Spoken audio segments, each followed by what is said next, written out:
Okay, hello. So I want to think about eternal life and the way that we visualize eternal life in our culture. I think that the way we visualize eternal life in our culture is as something that happens after death in the linear line, in the linear event of our life. So we visualize eternity in a linear way. We say, okay, so you're born, and then you die, and then we think, well, wouldn't it be nice if life continued after death forever? And then we visualize it as this sort of unending line that goes on after death. This is an ending line, and it ends at death. But then after death begins an unending line, which is eternal life. A life where there is no longer a death that will ever end it. Now, the thing is that an eternal line is no longer a line, because it has no limits to kind of frame it. There is no movement in an eternal line in the human sense of movement. I think that we forget as a culture how much movement implies endings. Ending. That a movement is a change, and a change from one state to another state. So movement and change imply ending, and therefore death.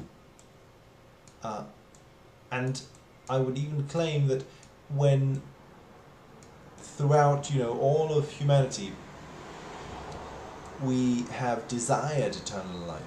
It's a big part of our fairy tales and of our mythologies. Eternal life has been desired in many forms, right? The Holy Grail, and so on and so on.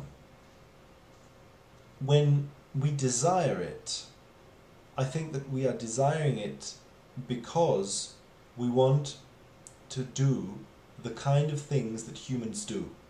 It's just that we want to do them forever. So, if you were to enter into this state of absolute eternity as a person, then that state wouldn't mean anything to you. It wouldn't. You wouldn't really be able to exist in that state, and you probably wouldn't even want to, because what you want is more life, and life implies change, and change implies death, right? So you want eternal life so that you can do all these things, these human things, forever and ever. You want to eat ice cream and sort of travel and write a book and do all these things that you think life is too short for. So if you had more time, you would be able to do them. See, the key is in the sentence. You want more time. But eternity is timelessness, in a sense. But you don't want timelessness, you want more time. Time, again, implies limit. It implies death, because time, in order to do human things, is a series of events. First you do this, then you write a book, then you eat ice cream, then you travel. All these things are events. They begin and they end. You start eating the ice cream, and then the ice cream finishes, and something has died there. Something has changed. You're not stuck in this permanent, eternal state where there is no change. That state doesn't exist, really. Because I think that eternity and time are two sides of the same coin. That's the thing, that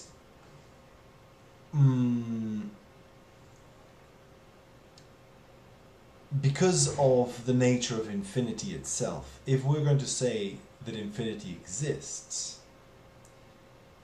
and I think it does, you know, for the usual reasons that I love going over and over again, that if you reach the limit of anything, it's a limit between the state in which you're in now and another state, and another one, and another one. And in that sense it is fractal. Fractality and infinity is sort of the same thing. And it's almost as if, you know, the limitedness doesn't make any sense without eternity. Because these limits are limits within something else, within a greater structure. There is something beyond the limits. Otherwise they wouldn't be limits, because they wouldn't be limiting with anything. And if they weren't limiting with anything, they would be limitless, therefore eternal. So without eternity, the only way of envisioning limited events is as eternal, therefore we feed back into the concept of eternity. Anyway, I feel that it's logically sort of inescapable, so that limited events require eternity to exist, and eternity requires limited events to exist as well, because eternity as a thing doesn't exist. It isn't a thing. Things are limited, right? Eternity exists in the sense that there is an eternity of limited things. In that sense, they are two sides of the same coin. And so, there is no need to attain eternity, right? I mean, the way that sometimes we envision it is as if during our lifetime we need to do something in order to attain eternity, and that if you somehow fail in doing that, then you've lost your chance, you know. But if both are two sides of the same coin, then the limitedness of your life can only exist within eternity, and eternity can only exist through and via the limitedness of your life. It is then not so much a question of attaining eternity as a question of becoming aware of it, right? That if eternity implies fractality in this way, because of kind of the very fact that eternity and multiplicity go together implies that there is an eternity of multiplicity, so that within each object there are more objects. And by object I also mean event, for instance, so both in space and time. Within each object there are more objects, because there is an infinity of them, and this goes sort of in all directions, within and without, above and below. So if eternity implies fractality, within the big event called life, there is an infinity of smaller events. And of course we know this because this 100% simply has to do with awareness, with consciousness. That you can perceive and live an infinity of different events. It requires simply a different way of defining your experience. And that doesn't mean that it's simply a language game. You could almost say that it is, in the sense that the whole concept of limitedness is a language game. A game of definitions, right? Of defining limits between things. You could say that somehow consciousness has something to do with language as well. Well, it does, you know, in the sense that the way we experience consciousness is in a languaged way, but I mean, again, language in this more primal sense of defining limits between things. That this apperception of differences between things is consciousness, and that things can be divided infinitely, and you can perceive an infinity of limit and complexity in it.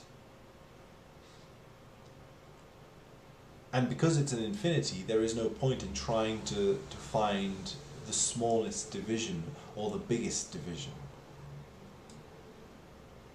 All of them are embedded within the larger fractal of eternity. All events in your life are embedded within the larger fractal of eternal events that is eternity. So that,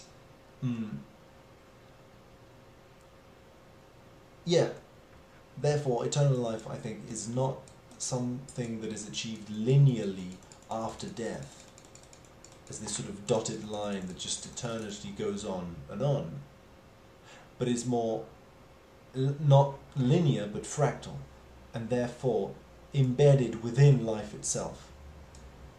Life itself, as a limited event which implies death, is eternal, despite the fact that there is death. And this is simply because there is death at every instance of the fractal. The fractal is made of death. Kind of struggling to draw fractals in paint. But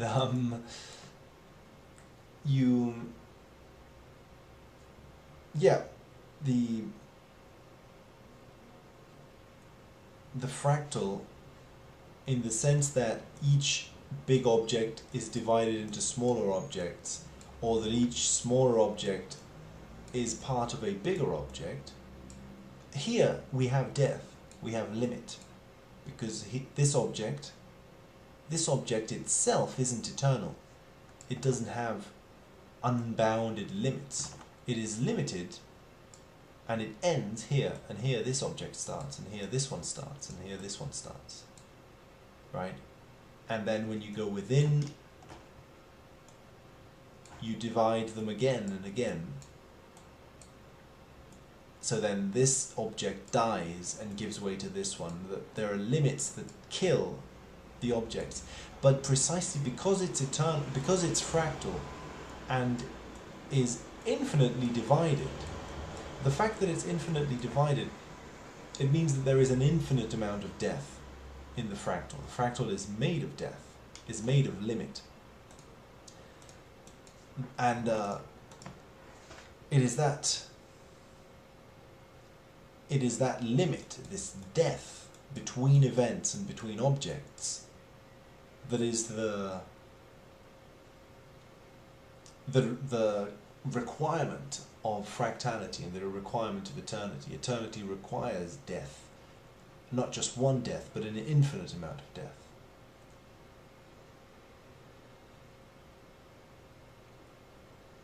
The reason why it's not something that needs to be attained is, therefore, because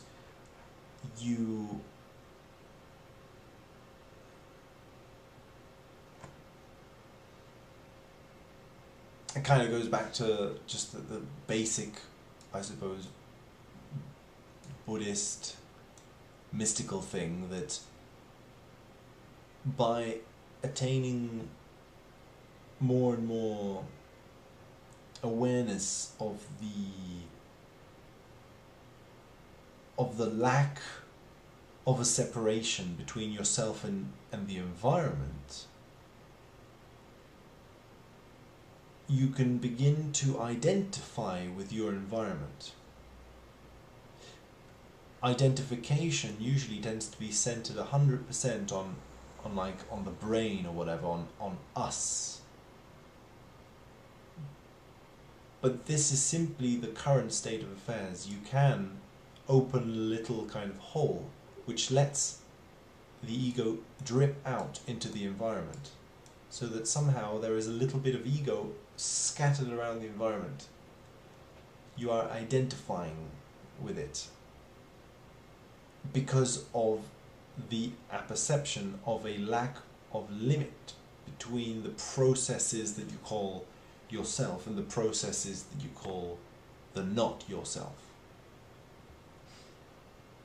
And so, because the processes that you call not yourself extend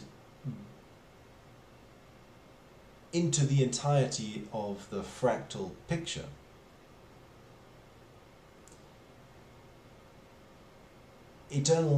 eternity is not something that requires you to live. It's actually the opposite. It requires you to die. That's the thing. We think that eternal life is a process by which you don't die, you escape death, and therefore can roam freely through the lands of eternity. But I would say that it's exactly the opposite. Eternal life requires your death.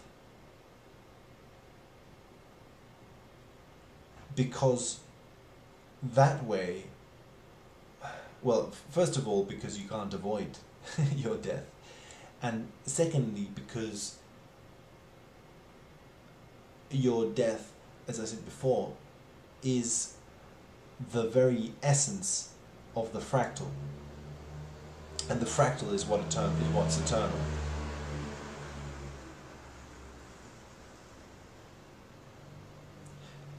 So really, I suppose, before I was saying that the reason people desire eternal life in fairy tales and so on is because they want to continue doing things.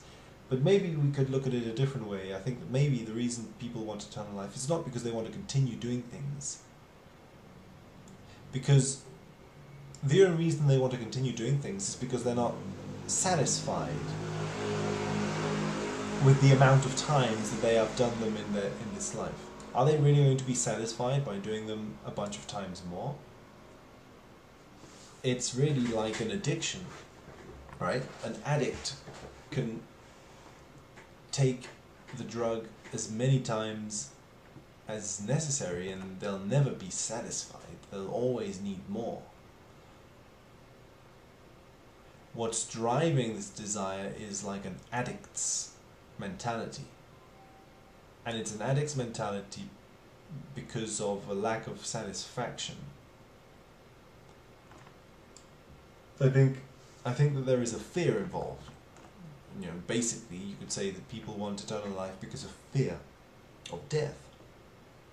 Not because they want to do things, but because they want to avoid the fact that they're not going to be able to do them anymore. But I think it even has more to do with the addicts thing. I mean, it's we are well acquainted with the fear of death. A lot of, again, fairy tales and mythology deals with that concept.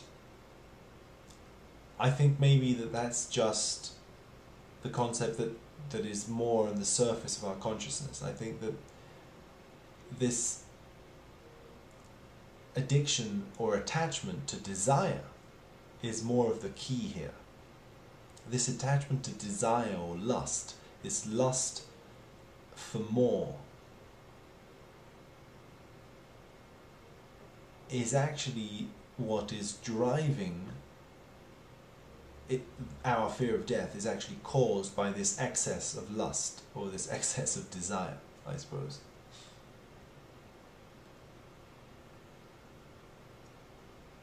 And yet, the reaching of an awareness of your identification with the environment, which is what I was saying has something to do with the attaining of eternity. It actually has more to do with you reaching awareness of the inseparability between your limits and the limits of the things around you, clouds and trees and other people, right? It's more sort of a realization of these limits that has to do with it. And so one could say, well, why would we want to become aware of our eternity, right? If on the one hand you could say that the desire for eternal life is this sort of escapist desire, the desire of an addict to have more, it's like a greedy desire of, I don't just want to do it 100 times, I want to do it 200, 300, 400 times.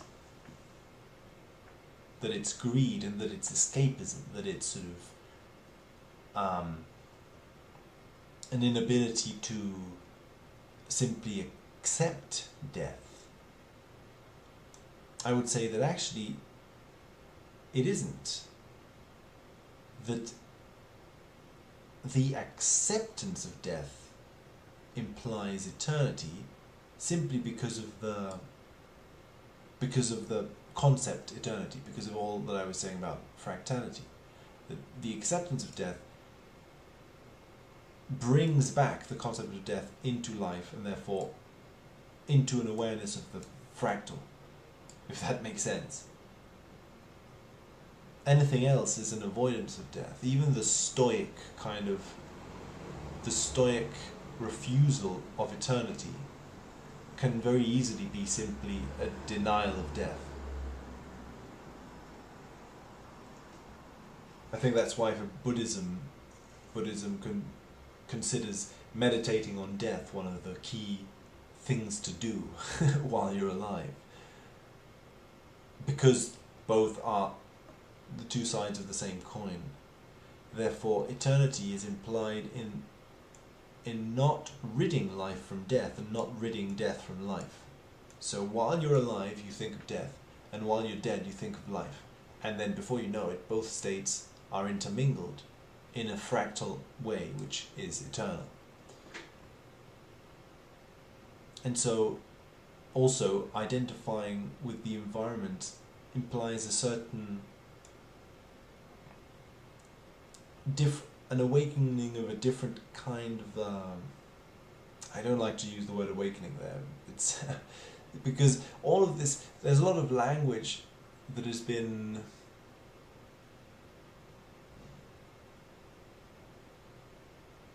used in a very egoic way, I suppose, of like, individuals becoming awakened and stuff like that. Like you, as an individual, are ascending. I don't think that you, as an individual, do any of this stuff. It's more the other way around. It's more that somehow the awareness that you were being held in and which you thought belonged to you slowly begins to seep out, as I said, and realize, it's not mine. It's not really anyone's, it belongs to the void. And because the void is not a limited person, you can't really say that it belongs to the void. It's simply an approximation through language that awareness belongs to the void, or awareness is the void, and that therefore it doesn't belong to you. And so this fear we have of death, of saying, when you die, your consciousness will die, that in itself is also an illusion, in the sense that awareness isn't something that's contained inside your head. And so, paradoxically, your death is required, right? Eternal life is the act of not escaping death, of really fully embracing death. And through that, sort of releasing the attachment of the ego to its own awareness. So that awareness is no longer something that is so sort of pointed outwards from your skull, and more something that is in which everything is bathed. And what that means is that therefore death and life become two sides of the same coin. That, as Buddhism would say, or again Hinduism or whatever, that you are not, you can identify with many different layers of the fractal. You can identify with yourself, and you can identify with everyone else, but you can also identify with even greater and greater levels of the fractal. But because the fractal has no reference point, these things are not greater and these things are not smaller. The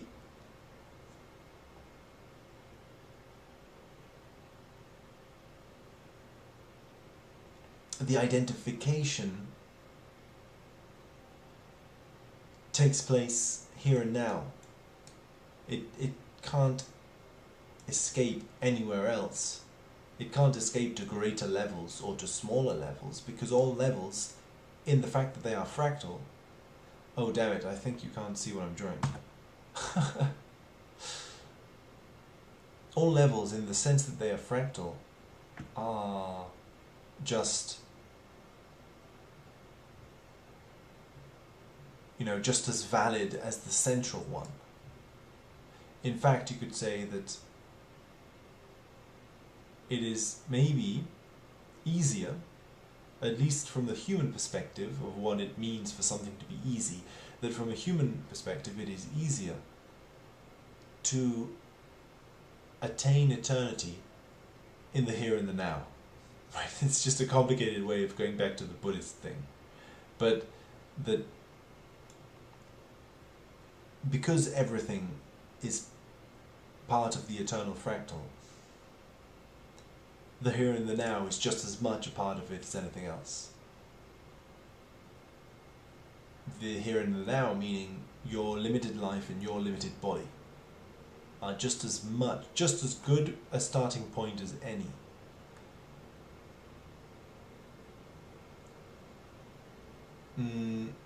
And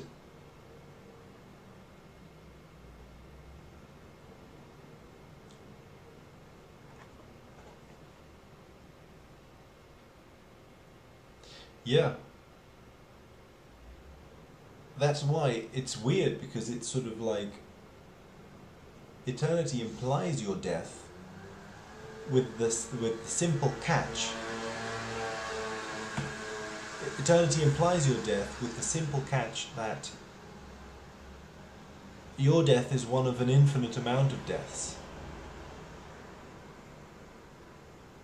What that means is that your life is one of an infinite amount of lives. And that there is no separation between things, no fundamental separation. There is limit, there is definition, but not separation. And so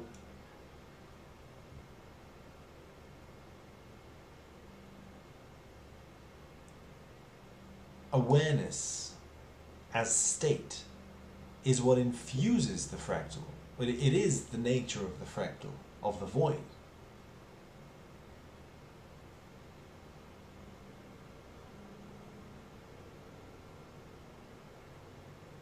you could say then that the the value of this, the value of attaining an awareness of the inseparability between yourself and the other, and therefore the eternity of the process in which you are embedded, in a Buddhist sense, would simply be to avoid suffering. Maybe that's the key difference. Maybe that's the key difference. And when I say Buddhism, I mean mysticism in general. I don't want it to sound necessarily as if I'm saying that, you know, the West is stupid and the East is enlightened. That's not what I'm trying to say. I think that there are mystical schools that are Western.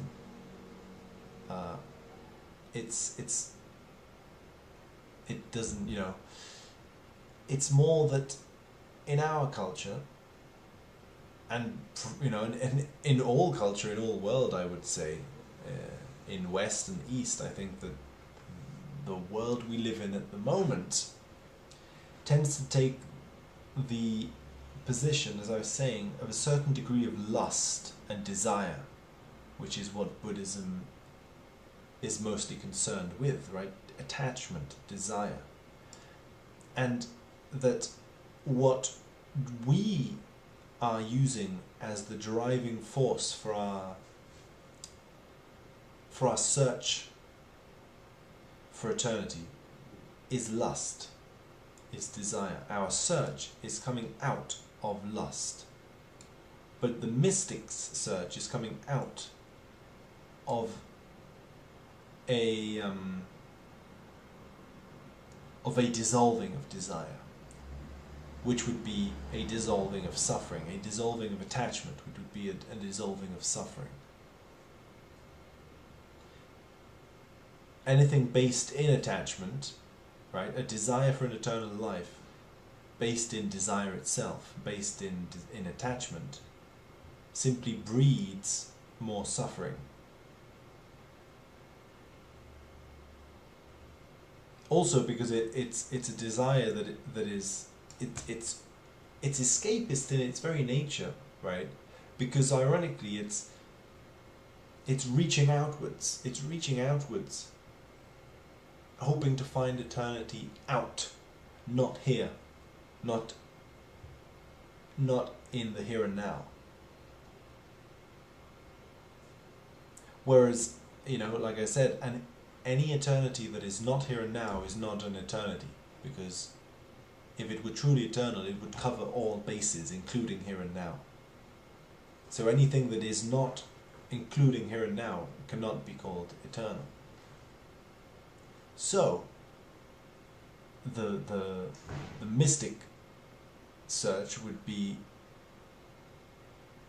not escaping outwards towards eternity, but in erasing this lust for outwardness, it draws itself inward and inward, kind of thing. So the processes are similar, but they're coming at it from different angles, which, you know, you could argue that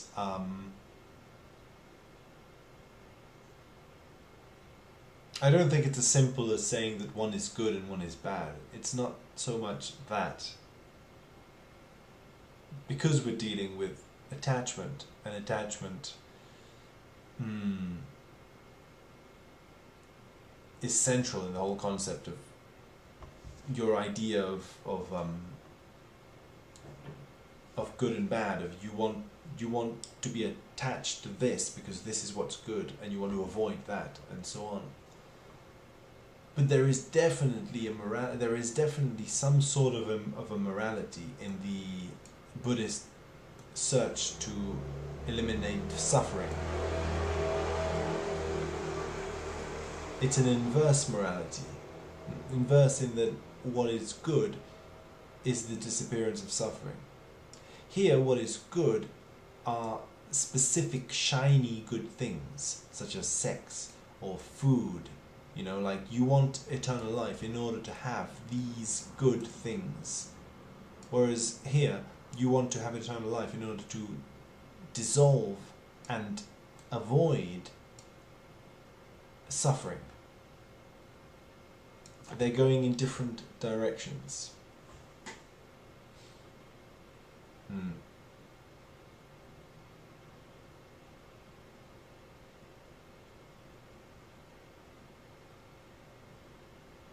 And so I would say that this kind of desire for eternal life is not escapist, because in considering life itself to be eternal, and life itself to partake of the eternal, life to be eternal within the bounds of death, then all suffering in the world and in life is the focus of attention of the Buddhist.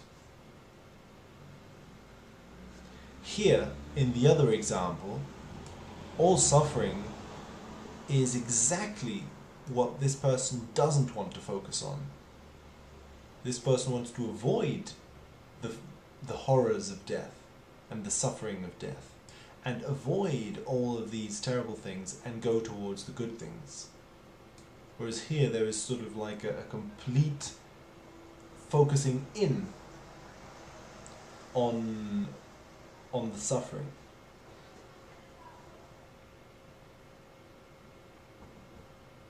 Which ironically is not a painful thing to do, because it is the avoidance of suffering that allows it to grow and become painful, and it is the confronting of suffering which allows it to heal and become nice. So the confrontation of suffering is actually a process that leads to great satisfaction, which is exactly what the addict doesn't get. The addict never gets satisfaction. The confrontation with suffering does give you satisfaction and peace of mind and pleasure. So yeah, things are kind of completely twisted in this sense. And, well, I don't know. That's about it, I suppose. Thanks for listening, and I'll see you next time.